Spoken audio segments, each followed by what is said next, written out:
खासतौर पर ये बेटियों ने, और हम लोग अंदर बैठे सुन रहे थे, बल्कि हम साथ गा भी रहे थे, तालियां भी बजा रहे थे जब आप लोग गा रहे थे।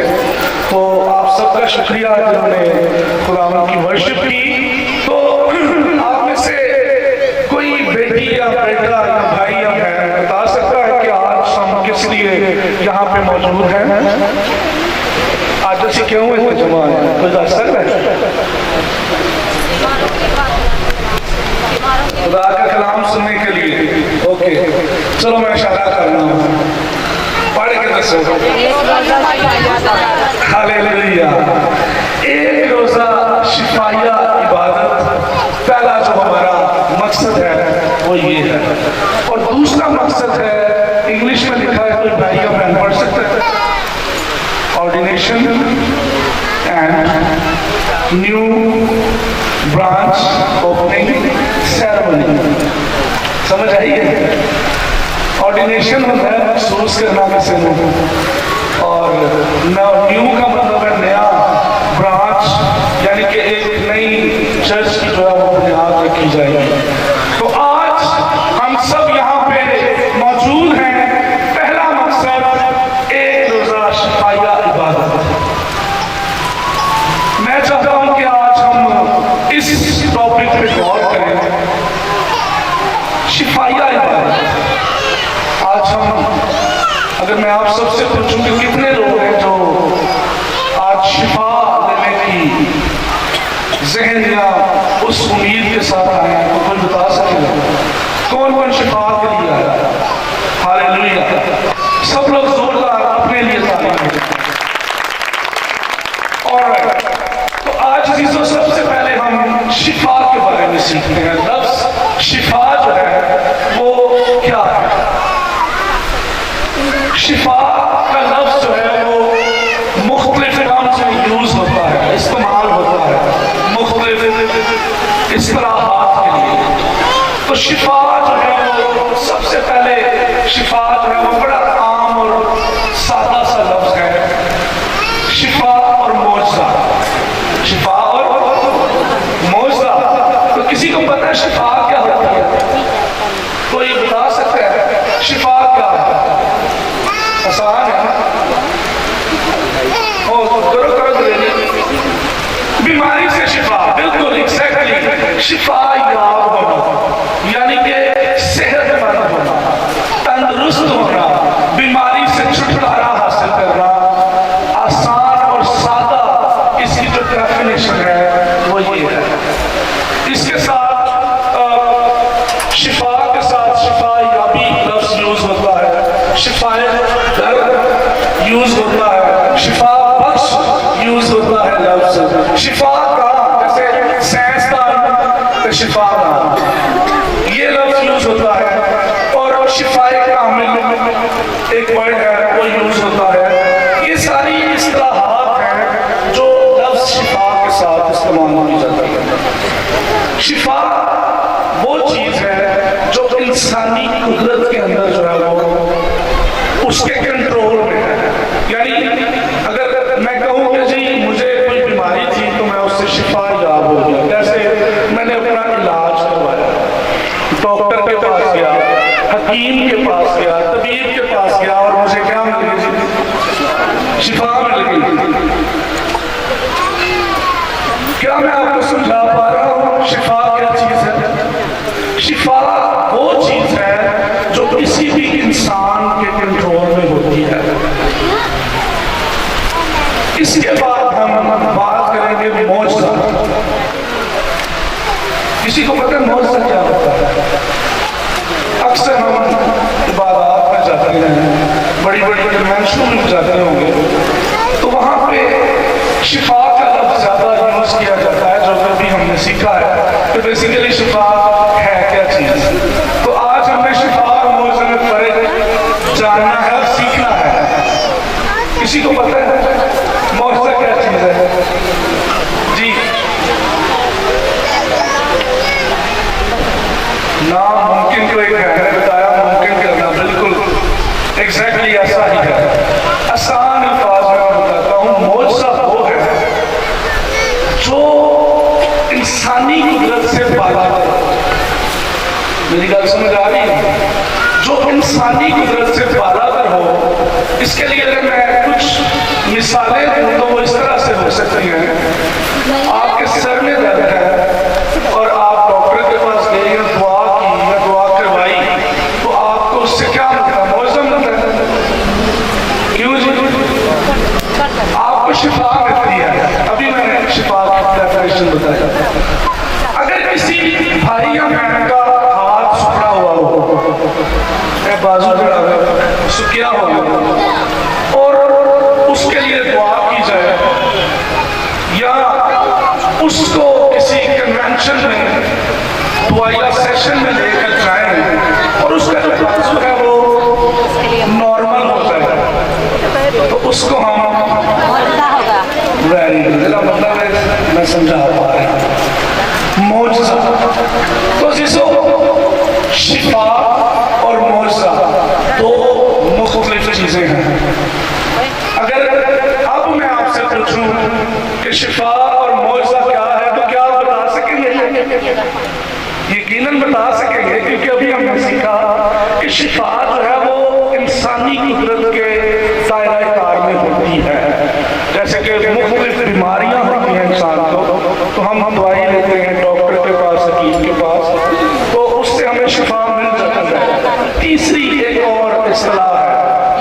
पहली चीज हमने सीखी शिफा, दूसरी बात मौजज़ा, और तीसरी एक और चीज है। उसके लिए एक वर्ष मैं आपके साथ पढ़ना चाहता हूँ।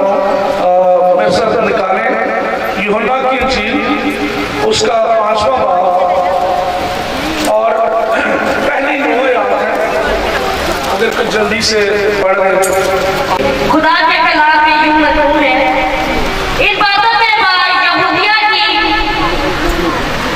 यहूदियों की एक ईद हुई और यीशु यरूशलेम को गया। यरूशलेम में भी दरवाजे के पास एक हौज है जो अब्रानी में बैत-ए-हसद कहलाता है, और उसके 5 बरामदे हैं। इनमें बहुत से बीमार और अंधे और लंगड़े और मसलूदा लोग जो पानी के गिरने के मुंतज़िर होकर पड़े थे, क्योंकि वक्त पर खुदावंद का फरिश्ता हौज पर उतरकर पानी हलाया करता था। पानी हलाते ही जो कोई पहले उतरता सो शिफा पाता, उसकी जो कुछ बीमारी क्यों ना हो। वहाँ एक शख्स था जो 38 बरस से बीमारी में मुबतला था। उसको यीशु ने खड़े देखा और ये जानकर कि वो बड़ी मुद्दत से इस हालात में है, उससे कहा, क्या तू तंदुरुस्त होना चाहता है? उस बीमार ने उसे जवाब दिया, ऐ खुदावंद, मेरे पास कोई आदमी नहीं कि जब पानी पिलाया जाए तो मुझे होश में बांध दे, बल्कि मेरे पहुंचते पहुंचते दूसरे मुझसे पहले उतर पड़ते हैं। यीशु ने उससे कहा, उठ, अपनी चारपाई उठाकर चल फिर। वो शख्स फौरन तंदुरुस्त हो गया और अपनी चारपाई उठाकर चलने फिरने लगा। वो दिन आमीन। सब्बत का था। खुदा के काम के पड़े उसने जानकर था, उनकी खास बरकत हो। का शुक्र। इस पूरे वाकया में हमें एक बीमार के बारे में पता चला और इसको शिफा मिलती है। आपने गौर किया? मैंने अभी आपको बताया था कि शिफा जो है वो इंसानी कुदरत के दायरे कार में है, इख्तियार में है। लेकिन यहाँ इस वाकया के अंदर खुदावंद यीशु मसीह उसको शिफा दे रहे हैं। गौर कितना है इस गल पे? ठीक है, तो इसका क्या मतलब हुआ? ये तो कंफ्यूज कर रही है बात, क्योंकि हमने शिफा के बारे में सीखा था कि शिफा किसी डॉक्टर को जाओ, किसी हकीम को जाओ, किसी तबीब को जाओ तो वो शिफा मिल जाए। लेकिन इस वाकया के अंदर लिखा है कि एक बंदा जो है वो 38 बरस से बीमारी के अंदर क्या था मुब्तला था। 38 बरस, 38 साल 30 साल तो 38 ईयर्स से बंदा जो है वो बीमारी के अंदर मुबतला था। तो अभी हमने बीमारी के हवाले से सीखा कि बीमार जब हम होते हैं तो शिफा हमें मिलती है। लेकिन यहाँ पे खुदावंद यीशु मसीह उसको क्या कर रहे हैं, आखिरी वर्ष में आपके साथ पढ़ता हूँ। यहाँ पे लिखा है 8वीं आयत, यीशु ने उससे कहा उठ और अपनी चारपाई उठाकर चल। फिर लिखा है कि वो शख्स फौरन तंदुरुस्त हो गया। अभी हमने सीखा था शिफा का मतलब है बीमारी से छुटकारा हासिल करना, तंदुरुस्त होना, सीखा था। लेकिन यहाँ पे हमें पता चल रहा है कि यीशु मसीह उसको तंदुरुस्त कर रहे हैं। लिखा है कि वो उसी फौरन तंदुरुस्त हो गया। तो ये तीसरी इस्तिलाह है जो आज हमें सीखनी है। शिफा, मौजा और मौजाना शिफा। आमीन, गल समझ आई? मौजाना शिफा। अब ये जो शिफा इसने हासिल की किसी दुनियावी डॉक्टर को नहीं रही, किसी तबीब से नहीं, किसी हकीम से नहीं, बल्कि खुदावंद यीशु मसीह से। तो इसमें हमें खुदा की कुदरत नजर आती है, इसमें हमें इंसान की कुदरत नजर नहीं आती, बल्कि किसकी कुदरत नजर? यीशु की कुदरत। जवाब किसी नहीं दोगे तो मजा नहीं आएगा कलाम से। तो आपने मेरे साथ रहना है और मुझे भी सीखने का मौका मिलेगा। तो यहाँ पे यीशु मसीह की कुदरत है और इस तरह की शिफा को कहते हैं मौजज़ाना शिफा। ये मौजज़ाना तौर पे शिफा हासिल की गई जहाँ पे किसी इंसान का अमल दखल कोई भी नहीं, बल्कि खुदा का अमल दखल है। खुदावंद यीशु मसीह का यहाँ पे हमें अमल और दखल नजर आता है। और अजीजों, हमने आज सीखा कि शिफा क्या है, मौजज़ा क्या है और मौजज़ाना शिफा क्या है। अक्सर हम इसमें बहुत ज्यादा कंफ्यूज हो जाते हैं। सानू दुआ कर रहे हैं जनाब, गोली खा के सिर दर्द भी सही हो जाता है, जैसे मौजज़ा हो गया, ऐसे ही कहते हैं। तो आज इस बात पे हमने पूरे तौर पे बिल्कुल साफ, क्लियर और सादा तौर पे आज हमने सीख लिया कि शिफा, मौजज़ा और मौजज़ाना शिफा।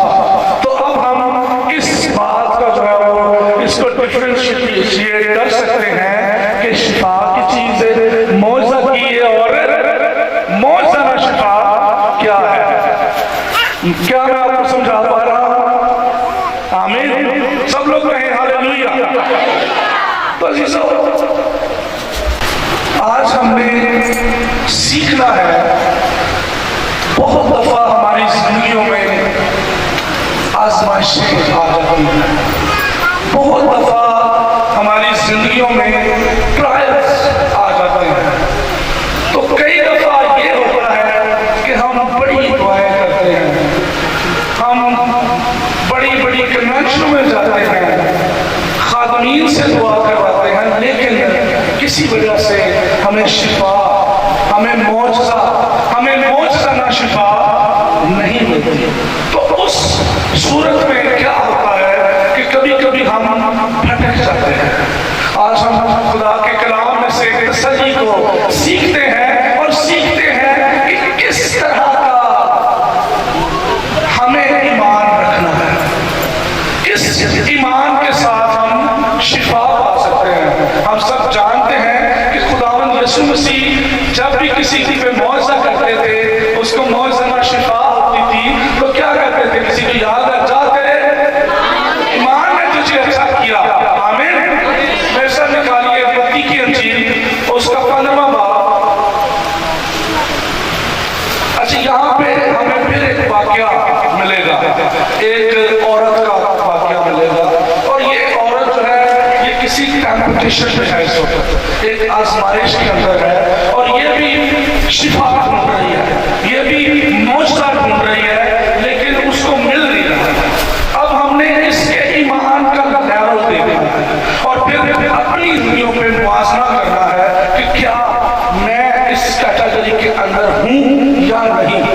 अगर नहीं तो फिर आज हम इस औरत से सीखेंगे। जी मेरी बहन। फिर यीशु वहां से निकलकर सोर और सिदा के इलाका को रवाना हुआ, और देखो एक कनानी औरत उन सरहदों से निकली और पुकार कर कहने लगी, ऐ खुदा इब्ने दाऊद, मुझ पर रहम कर। एक बदरू मेरी बेटी को बहुत सताती है।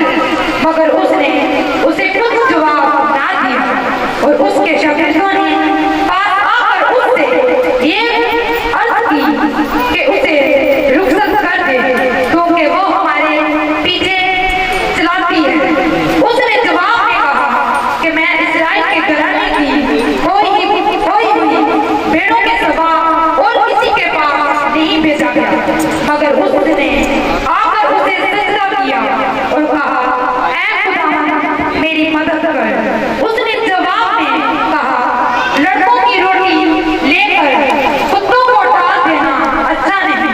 उसने कहा, हाँ खुदावंद, क्योंकि कुत्ते भी उन टुकड़ों में से खाते हैं जो उनके मालिकों की मेज से गिरते हैं। इस पर यीशु ने जवाब में उससे कहा, ऐ औरत, तेरा ईमान बहुत बड़ा है, जैसा तू चाहती है तेरे लिए वैसा ही हो। और उसकी बेटी ने उसी घड़ी शिफा पाई। खुदावन के पाक कलाम के पढ़े सुने समझे और कबूल किए जाने पर खुदावन की खास बरकत हो। सब लोग कहें आमीन। अजीजों, यहाँ पे एक छोटी सी हमें स्टोरी पता चलती है इस कनानी औरत की जो सूर और सैदा के इलाका से निकली। यहाँ पे हमें इस स्टोरी के अंदर पता चलता है कि वो खुदा यीशु मसीह के पीछे क्या कर रही थी, चिल्ला रही थी। खुदावन यीशु मसीह ने उसे अनसुना कर दिया, यहाँ तक कि उसके शागिर्दों ने उसे रिक्वेस्ट की, यीशु को कहा कि इसको फारिग कर दे ताकि ये कंटिन्यू। ओके, इसको क्या करती, फारिग कर, ताकि ये अपने घर को वापस आए। क्यों? क्योंकि चला रही थी, शोर डाल रही थी, क्या खुदावन मुझ पर क्या करती, रहम कर। लेकिन खुदावन यीशु मसीह ने, आपने गौर किया कि बहुत सख्त अल्फाज यूज किए। उन्होंने कहा नहीं, मैं तुम्हारे वास्ते नहीं आता, बल्कि इस्राएल की खोई हुई भेड़ों को क्या करने आया, उनको निजात देने आया। लेकिन उस औरत ने कहा कि नहीं। जब उसने सख्त अल्फाज इस्तेमाल किए तो बजाय इसके कि वो वापस हो जाए, वो उसके आगे गिर पड़े।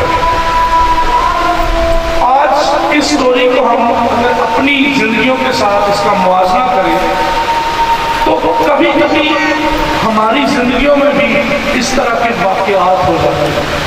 जब हमारे घरों के अंदर बीमारी आ जाती है, जब हम किसी शैतानी ताकतों के अंदर जकड़े जाते हैं, तो उन हालात में हम भी बड़ी दुआएं करते हैं। असी भी यसू पीछे जाने जिन्हें ऐ औरत आई, हम भी यसू के आगे फरियाद करते हैं, उसके आगे मुनाजात रखते हैं कि ऐ खुदा साड़ी बीमारी की कर, दूर कर। लेकिन कभी कभी हमारे साथ भी ऐसा होता है कि हमें एकदम से शिफा नहीं मिलती। जबकि अगर पूरी बाइबल को हम पढ़ते हैं, खुदा यीशु मसीह की जिंदगी पे गौर करते हैं, तो पता चलता है कि जहां जहां जिसने उसके आगे फरियाद की, उसने उसी घड़ी उनको शिफा दे दी। लेकिन यहाँ पे सीन डिफरेंट। यहाँ पे खुदावन यीशु मसीह उसके ईमान का टेस्ट करता है, उसके ईमान को इम्तिहान दिया जा रहा है कि क्या ये अपने ईमान पे कायम रहती फिर लिखा है कि उस औरत ने, अब यहाँ पे खुदावंद यीशु मसीह ने उससे भी ज्यादा, पिछले दिन से भी ज्यादा सख्त अल्फाज यूज किए कि क्या ये वाजिब है, क्या ये सही है कि मैं लड़कों की रोटी लेके किनको डाल दूं, किनको खिला दूं? कुत्तों को अंदाजा करो।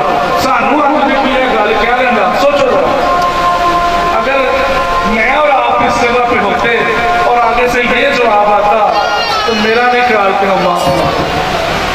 लेकिन उस औरत का ईमान, उसका लेवल आप देखें कि वो कहती है कि हाँ खुदा, कुत्ते भी तो टुकड़े खा के मेरे से जो गिरते हैं वो क्या करते हैं, अपने पेट को भरते हैं।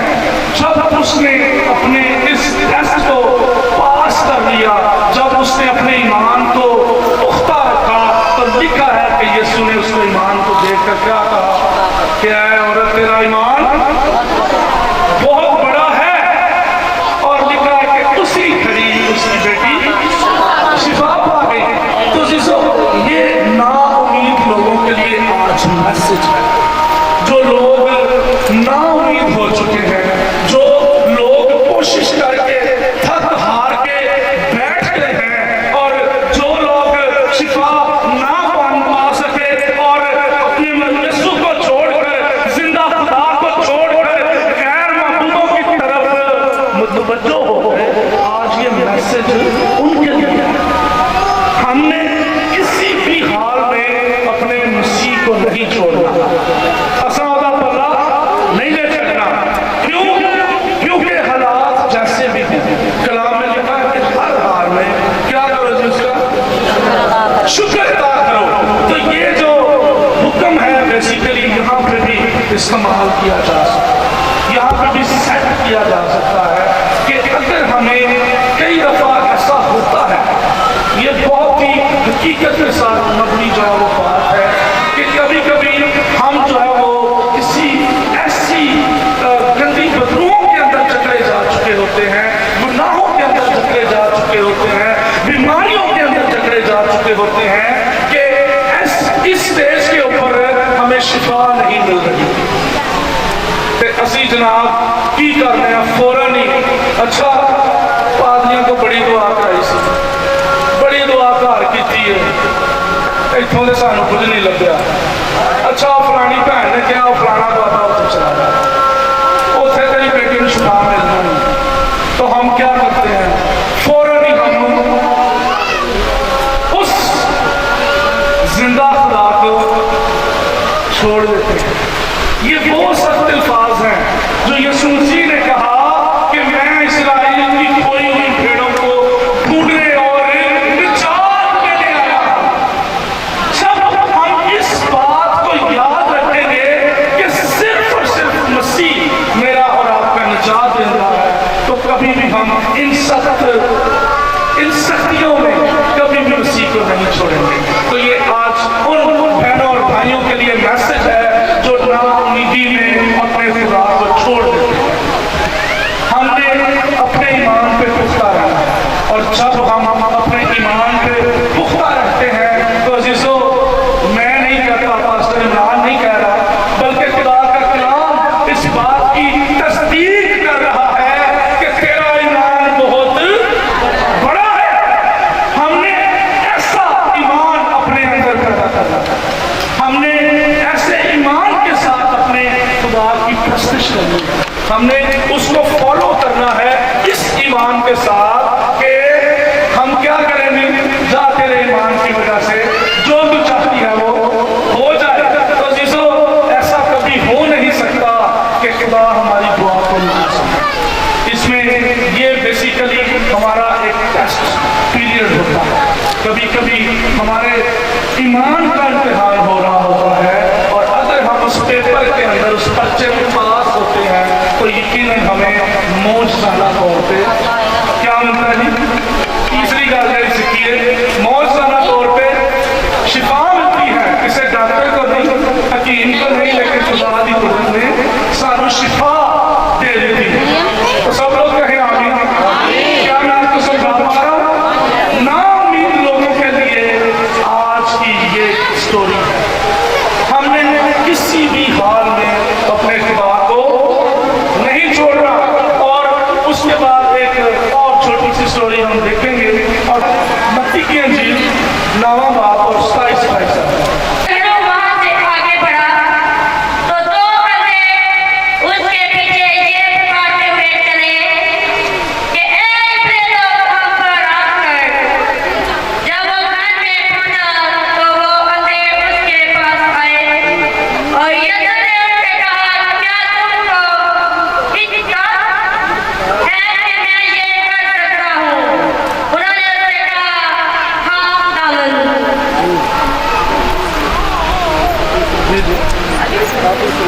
तब उसने उनकी आंखें छूकर कहा, तुम्हारे इत्कार के माफी तुम्हारे लिए हो।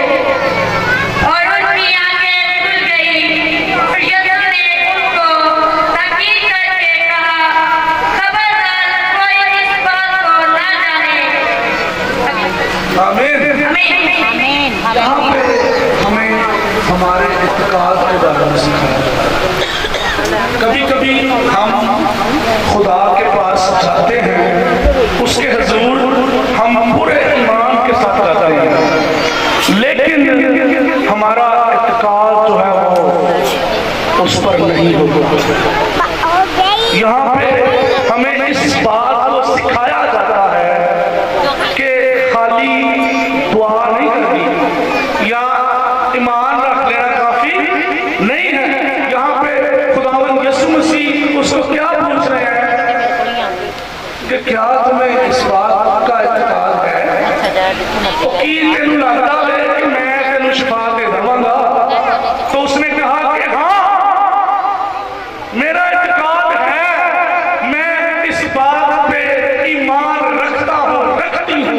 मेरा इत्तिकाद है कि अगर मेरा मसीहा चाहे तो मैं शिफा पा सकता हूँ। हालेलुया। तो जब हम उस पे इत्तिकाद रखते हैं, भरोसा रखते हैं, तो यकीनन हम शिफा पाते हैं। ये काफी नहीं है कि हम सिर्फ खुदा से दुआ करें और जब वो हम देखते हैं, जैसे पिछले वाक्य में हमने देखा कि जरा जी देर हुई तो जनाब नाल असी तीर रैंप हो गए। साथ ही हमने खुदा के रास्ते को छोड़ के दूसरा रास्ता इख्तियार कर लिया। तो ये आपकी कम इत्तिकादी होती है, बेइत्तिकादी होती है। जब हम किसी पे इतना एतबार, हमें इस बात पे पुख्ता तौर पे ईमान होना चाहिए कि हमें सिर्फ और सिर्फ यीशु मसीह ही शिफा दे सकता है। दुनिया के अंदर कोई दूसरा नाम नहीं बख्शा गया जो मुझे और आपको मखलसी दे सके, जो मुझे और आपको शिफा दे सके, जो हमारी जिंदगियों के अंदर मौत कर सके। तो जिसको इस बात की तस्दीक होती है कि यस, हमने यीशु मसीह पे इत्तिकाद किया और जब हम उस पे भरोसा करेंगे, उस पे इत्तिकाद हमारा मजबूत होगा, तो यकीनन हम जो है वो मौजज़ाना तौर पे शिफा पाएंगे। लूका की इंजील 5वां बाब 12वीं आयत में भी हमें इत्तिकाद के बारे में पता चलता है। यहाँ पे भी हमें पता चलता है कि हाँ, खुदावंद यीशु मसीह को जब हम पुकारते हैं, जब हम मिन्नत करते हैं, जब हम फरियाद करते हैं, तो उसके साथ हमें ईमान पे पुख्ता भी रहना पड़ता है। जब हम पुख्ता होते हैं तो मसीहा मुकद्दस फरमाते हैं, तू क्या चाहता है कि मैं तेरे लिए करूं? कहता है कि मैं चाहता हूं कि मैं पीना हो जाऊं, मेरी आंखें में उन्हें जो नजर आना शुरू हो जाए। तो यीशु कहते हैं कि हाँ, मैं चाहता हूं कि तू पीना हो जाए। और उसी वक्त लिखा है कि वो क्या हो गया जी? पीना हो गया। यानी कि हमने इसके साथ सिर्फ ईमान नहीं रखना, बल्कि ईमान अमल भी जरूरी है और वो भरोसे के जरिए से। यानी कि हमने इत्तिकाद रखना है।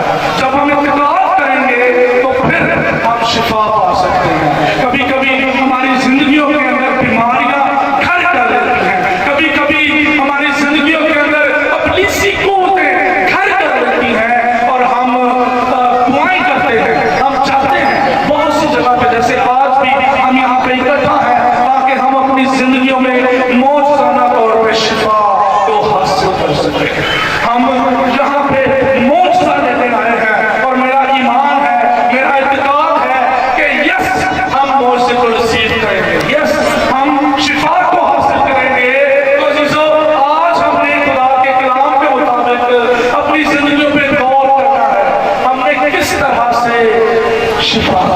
सकता है। खाली कह देना काफी नहीं, बल्कि उन्होंने मान भी लेना है। और जब हम मानेंगे तो फिर ये मुमकिन होगा, फिर ये वाकई ही हो जाएगा। और यहाँ पे लूका की चीज जो कि मैंने आपके साथ रेफरेंस कोड किया, यहाँ पे सजदे का जिक्र आता है। लिखा है कि वो जो टोली है वो उसके आगे सजदा करता है और मिन्नत करता है। अजीजों, हमने भी अपने मसीहा के आगे सजदा करना है। जब हम सजदा करते हैं तो यकीनन खुदा हमारी फरियाद को सुनता है। हमने अपने आप में आजिज़ी को पैदा करना है, हमने इंकिसारी को पैदा करना है। तब खुदा जो है वो हमें मौजूदा तौर पे क्या देगा जी? शिफा देगा। ज़बूर 41 और उसकी पहली 4 आयात हम पढ़ेंगे। ये क्राइटेरिया है, ये वो बात है जैसे हम किसी ऑफिस के अंदर जाते हैं जॉब लेने के लिए, नौकरी लेने वास्ते, तो वहाँ पे उनके कुछ असूल होते हैं, कुछ क्राइटेरिया होता है कि जी ये खासियत आपके अंदर होंगी तो आप जॉब हासिल कर सकते हैं। तो ये भी एक क्राइटेरिया है। आइए फिर से निकालिए ज़बूर। मुबारक है वो जो गरीब का ख्याल रखता है। खुदावन मुसीबत के दिन उसे छुड़ाएगा। खुदावन उसे महफूज और जीता रखेगा और वो जमीन पर मुबारक होगा। तो उसे उसके दुश्मनों की मर्जी पर ना छोड़। खुदावन उसे बीमारी के बिस्तरे पर संभाल लेगा। तो उसकी बीमारी में से उसके पूरे बिस्तर को ठीक करता है। आमीन। हर बात में हमें एक पहला असूल जो मिला वो ये है कि हमने क्या करना है, किसका ख्याल रखना है, किसका ख्याल रखना है? गरीब का। जब ये बात आती है जैसे अपने आप ही सबको पहले सब तो बड़ा गरीब ना ऐसे ही है।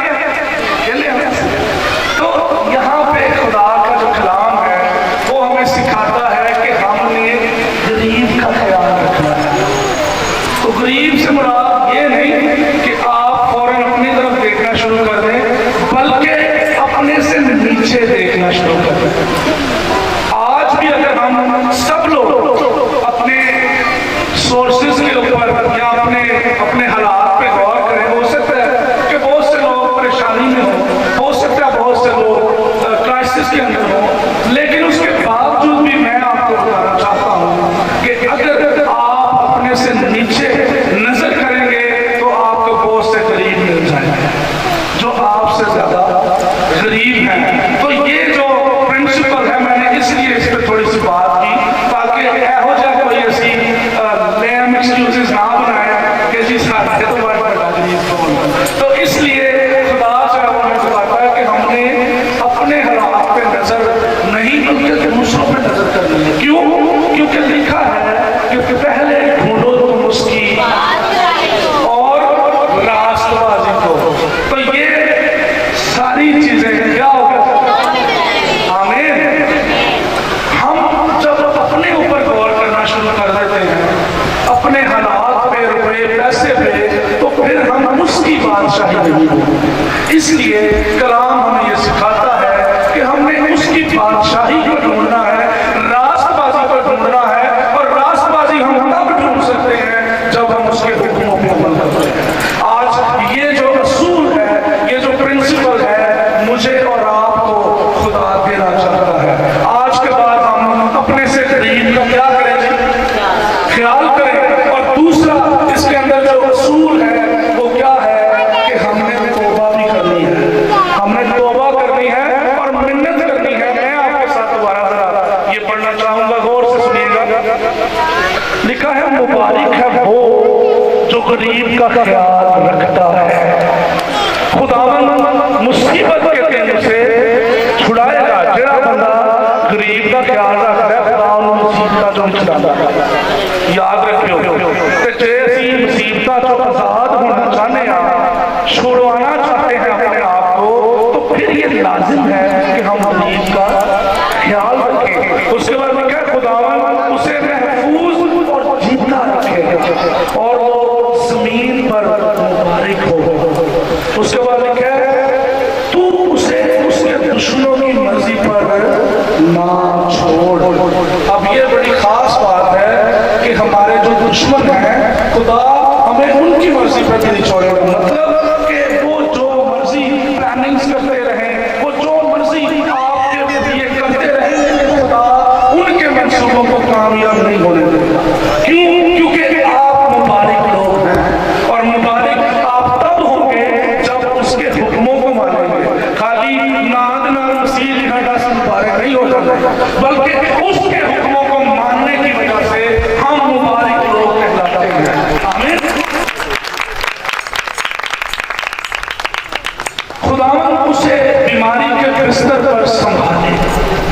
आज असी शिफा की गल कर रहे समोल से, तो खुदावन उस शख्स को जो गरीब का ख्याल रखता है बीमारी के बिस्तर पर भी संभालता है, ठीक करता है। मैंने कहा ऐ खुदावन मुझ पर रहम कर।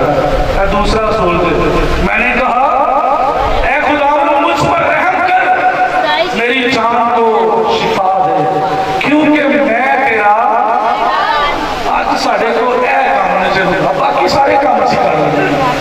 बड़ा औखा काम है, असी अपने गुनाह नहीं से मानते। यकीन करो एडे बड़े वकील बन जाने असी कि जेड़े अदालत च वकील बैठे ने वो छोटे इतने बड़े हम अपने लिए वकील बन जाते हैं कि मैं तो काम अलग किया। बहुत से मेरे पास रीजन, बहुत से मेरे पास वजूहात हैं इस काम को करने की, लेकिन यहाँ पे खुदा का बंदा ज़बूर नवीस में हमें क्या सिखाता है कि मैं की अजी मैं क्या हूँ, मैं क्या हूँ, सारे कहो जरा मैं क्या हूँ। ये वर्ष में सब पढ़ेंगे, सब लोग, मैं आगे आगे पढ़ता हूँ और आप पीछे पीछे पढ़ेंगे। जी चौथी आयत, मैंने कहा है खुदावन, मैंने कहा है खुदावन मुझ पर रहम कर, मुझ पर रहम कर, मेरी जान को शिफा दे, क्योंकि मैं तेरा, तेरू लेके कहो तेरा गुनाहगार हूँ। अजीजों ये दूसरा असूल है, क्या करना है कि हमने उसके आगे मिन्नत करनी है, हमने अपने गुनाह का इकरार करना है, यानी तौबा। ये तौबा के अमल के अंदर एक जुज जो है वो इकरार करना होता है।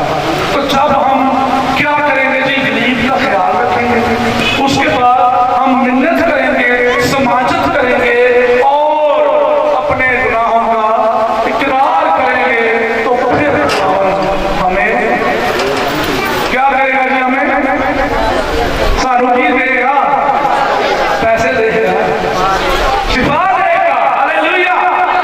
जब हम उसके हुजूर अपने आप को छोटा करेंगे, देखिए जब हम मिन्नत करते हैं ना किसी की, तो अपने आप को हम छोटा उसके सामने प्रेजेंट करते हैं। अगर मैं पास्टर साहब को कहूँ पास्टर साहब बड़ी मेहरबानी मैंने ऐसा के बारे में दसो, मेरा मतलब है कि मैं भी पाती हूँ, लेकिन मैं अपने आप को छोटा करके ना करो, पूछ रहे हैं। और खुदा कहता है कि आसमान की बादशाही ऐसा होती है, यहाँ पे बच्चों की बात होती है, यहाँ पे छोटे होने की बात होती है। लिखा है कि जो कोई अपने आप को छोटा करता है वो बड़ा किया जाएगा, ते जेड़ा अपने आप को कहे मैं की जी मैं बड़ा बड़ा ट्रांसफर बन गया, मैं तो बड़ा कलाम सीख लिया, मैनू तो तजुर्बा ही बड़ा हो गया, मैं पढ़ाता हूँ। तो उसके लिए खुदा कहता है कि मगरूर शख्स जो है वो अपने लिए तबाही का बायस बनेगा। आखिरी आयत पढ़े मेरे साथ, मत्ती की इंजील उसका 9वां बाब और 37वीं आयत पढ़ेंगे। तब उसने अपने शागिर्दों से कहा कि फसल तो बहुत है, लेकिन फसल तो बहुत है, लेकिन मजदूर थोड़े हैं। बस फसल के मालिक की मिन्नत करो कि वो अपनी फसल काटने के लिए मजदूर भेज दे। आमीन। आमीन। दूसरा हिस्सा हमारा जो था वो ये था कि हमने आज एक ऑर्डिनेशन सेरेमनी की। हमारी बहन शाहिदा, आप सबको पता है, इनको जानते हैं आप। तो आज हमने इनको मखसूस करना है खिदमत के लिए, खिदमत के काम के लिए। तो इस आयत मुकद्दसा के मुताबिक लिखा है कि जी फसल दो, सब लोग जरा बोले फसल दो, लेकिन मगर मजदूर घट ने पुणे ना क्योंकि जनाब पादरी तो वैसे ही बड़े सारे ने, मजदूर घट।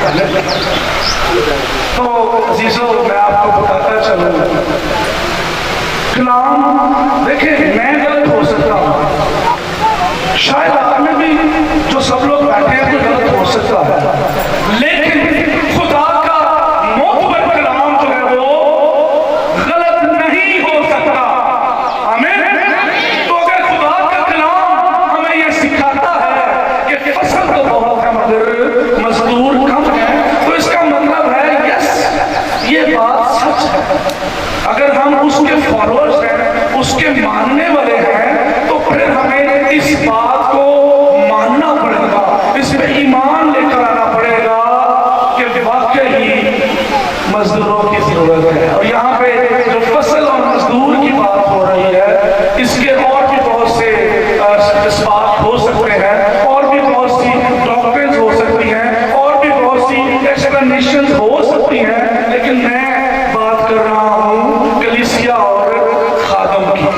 मजदूर काटने, फसल तो बहुत है। तो जीसो, क्या हम भी क्रिश्चियन खुदा यीशु मसीह के फॉलोअर्स होने के नाते क्या हम इस दर्द को अपने अंदर रखते हैं कि यस फसल तो बहुत है मगर मजदूर कम है, हमें मजदूर बनाने की जरूरत है, और ये हम सब की जिम्मेदारी है। कोई सिर्फ किसी एक मिनिस्ट्री का काम नहीं, या ये किसी एक खातम का काम नहीं है, बल्कि ये खुदा का काम है, ये खुदा की फसल है, खुदा की कलीसिया है, खुदा का बदन है। हमने उसकी कलीसिया के लिए, हमने उसके बदन के लिए काम करना है, हमने मजदूरी करनी है। इस जमीन पे आने का हमारा मकसद भी यही है कि हमने अपने आप को उससे मुलाकात के लिए की करना है, तैयार करना है। और उसके लिए हमें जरूरत पड़ती है उस्तादों की, हमें जरूरत पड़ती है खादमों की, ताकि हम खुदा के जिंदगी बख्श कलाम को सही कंटेंट के अंदर सीखें, सही मानियों में हम उसको सीखें और उस पर अमल करते हुए हमेशा की जिंदगी हासिल करें। तो अजीजों, खुदा के कलाम के मुताबिक, इस आयत मुकद्दसा के मुताबिक मैं इस बात पे ईमान रखता हूँ, और आप सब भी यकीनन मसीही होने के नाते ईमान रखते हैं कि हमने उसकी फसल के लिए काम करना है, और जो उसकी फसल के मजदूर हैं हमने उनकी भी रिस्पेक्ट करनी है, क्योंकि कलाम में लिखा है कि खातम जो है वो क्या है, जो खुदा की आँख की पैदाशर है, आँख की पुतली सब तो नाजुक चीज। अगर हमारे सामने कुछ चीज लग रही तो शायद हमें दर्द ना, कान पे लग जाए, पाँव पे लग जाए, हाथ पे लग जाए, लेकिन आँख को हल्का सा चुप भी जाए तो बड़ा गया ना दर्द होगा। तो खुदा जो इस जहान का मालिक है, जो खालिक है, वो ये बात आज मुझे और आप सबको कहता है कि मेरे जो मजदूर हैं, जो खादिम हैं, वो मेरी आँख की पुतली है। ते असी रोनी रख की पुतली नूं की करना है, इज्जत देनी है, रिस्पेक्ट करनी है, ताकि खुदा जो है वो हम पे खुश हो। और अजीजों, आज हमारा यहाँ पे आने का मकसद भी यही है कि हमने आज यहाँ पे एक मजदूर में इजाफा करना है। हालेलुया। क्या आप सब लोग इस बात के लिए खुश हैं? खुदा के खेत में एक मजदूर बढ़ जाए, क्या आप लोग इसके लिए खुश हैं? और की तुम चाहते हो कि खुदा के खेत में एक मजदूर का इजाफा हो जाए, तो फिर हम सब को जो है वो उसके रजा पे आमीन बोलने की जरूरत है। सब लोग जोर से कहें हालेलुया।